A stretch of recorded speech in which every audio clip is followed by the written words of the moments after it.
Belum sempat pun dia nak tegur budak lelaki ni supaya jangan suluh dekat atas pokok. Tiba-tiba, kedua-dua budak lelaki ni tadi, yang tengah main lampu suluh tu, terdiam, terpaku, kemudian tunduk.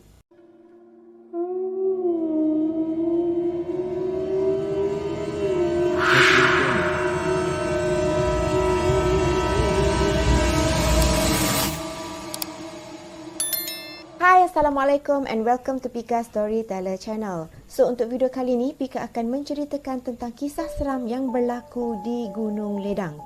Jadi, tanpa kita buang masa, jom kita mulakan.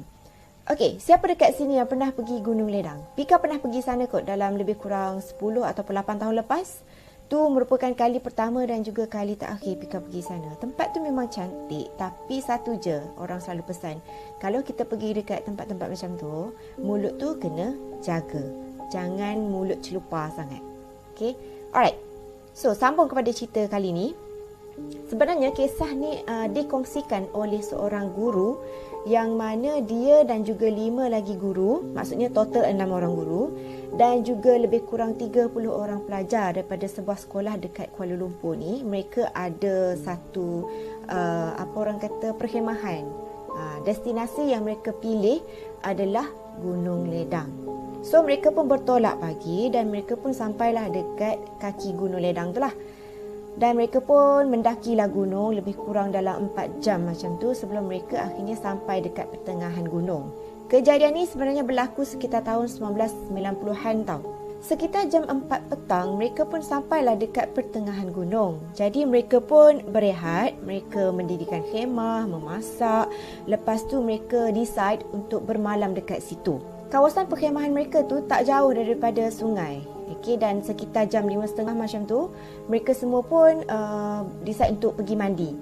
Kemudian yang grup lelaki pergi mandi dekat kawasan hilir sungai dan grup perempuan pula pergi mandi dekat kawasan hulu sungai. Masa dia dengan grup perempuan ni tengah mandi, okay, tiba-tiba salah seorang daripada dia punya student ni panggil dia.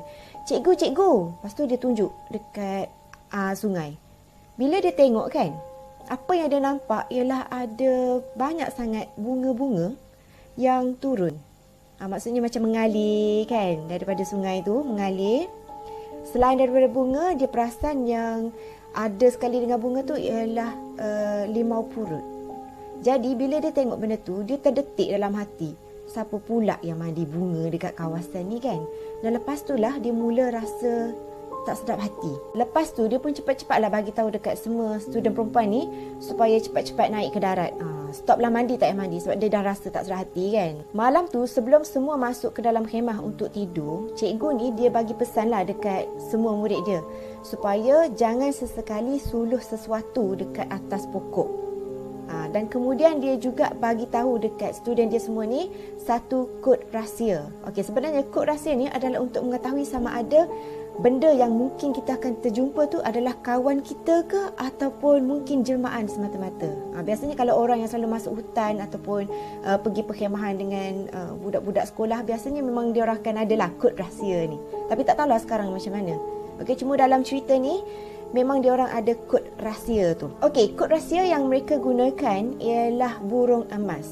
Contohnya kalau Din jumpa dengan Mamat, dia nak tahu betul ke tu Mamat kan? Apa kod rahsia dia tanya. Kalau Mamat tu jawab burung emas, maksudnya betul lah tu Mamat. Korang faham tak faham ni? Faham kan? So berbalik semula kepada cerita dia orang semua nak masuk tidur tu tadi. Mereka pun masuklah tidur dalam khemah. Bila mereka semua masuk tidur dalam khemah kan, cikgu ni dia mendapat satu mimpi yang pelik.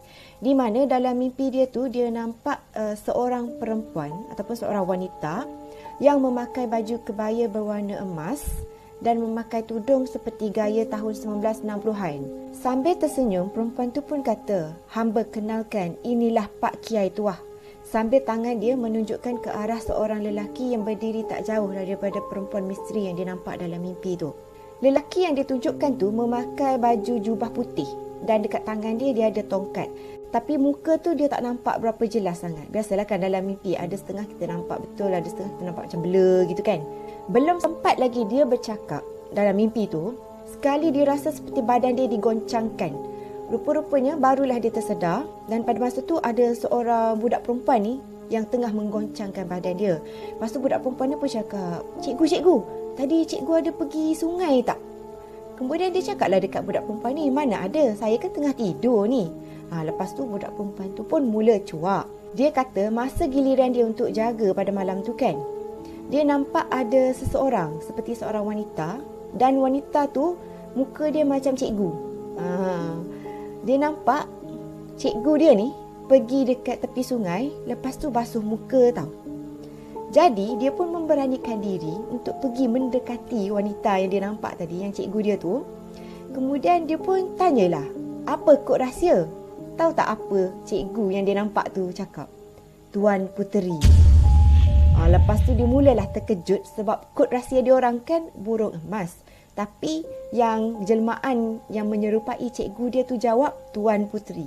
Jadi teruslah budak ni berlari masuk balik dalam khemah dan kejutkan cikgu dia ni untuk memastikan betul lah cikgu dia tengah tidur. Jadi yang dia nampak dekat tepi sungai tu tadi bukan cikgu dia. Pada masa tu jam menunjukkan pukul 2 pagi. Jadi lepas dah kena kejut dengan student dengar cerita macam tu pula kan, cikgu ni dia tak dapat nak tidur tau. Dia tak dapat nak melelapkan mata. Jadi dia pun bangun dan membancuh kopi. Masa dia tengah duduk minum kopi semua tu kan, sekali dia nampaklah ada 2 orang budak lelaki ni yang tengah main-main lampu. Tengah main suluh-suluh lampu dekat pokok apa semua kan. Belum sempat pun dia nak tegur budak lelaki ni supaya jangan suluh dekat atas pokok. Tiba-tiba, kedua-dua budak lelaki ni tadi yang tengah main lampu suluh tu terdiam, terpaku, kemudian tunduk.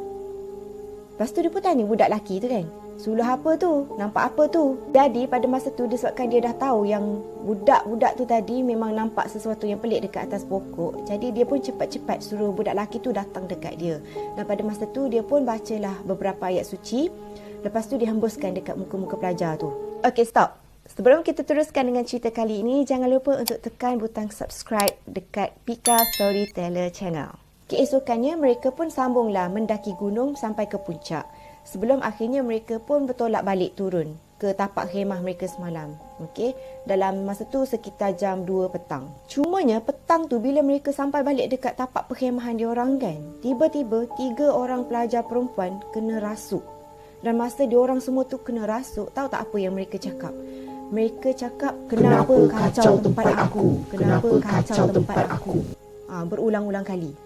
Tetapi nasib baiklah, Alhamdulillah, salah seorang guru pengiring dalam perkhemahan tu ada seorang ustaz. Jadi ustaz ni lah yang banyak membantu untuk memulihkan semula semangat budak-budak yang kena histeria semua tu. Jadi lepas pada tu, keesokannya mereka pun pulang semulalah ke Kuala Lumpur. Dan sejurus lepas mereka pulang semula ke Kuala Lumpur, masa itulah seorang-seorang ni keluarkan cerita misteri yang mereka dapat sekitar Gunung Ledang masa perkhemahan tu. Antaranya dia tanyalah dekat budak lelaki yang malam tu duduk main lampu suluh tu kan, apa yang diorang nampak.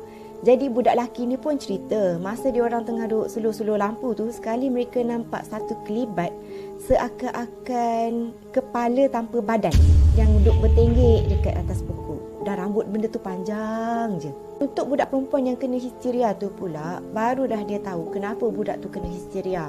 Rupa-rupanya budak tu semua mereka datang haid. Dan masa diorang mandi dekat tepi sungai, mereka ni buang pad merata-rata. Mereka buang dekat tepi sungai macam tu je. Maksudnya mereka tak jaga kebersihan.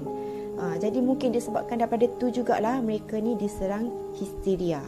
Jadi sebab itulah orang kata, kita kalau pergi dekat kawasan hutan, kawasan perkhemahan, air terjun ke apa kan, pastikan kita kena selalu jaga adab. Kita bila pergi tempat orang, kita kena jaga adab, betul tak?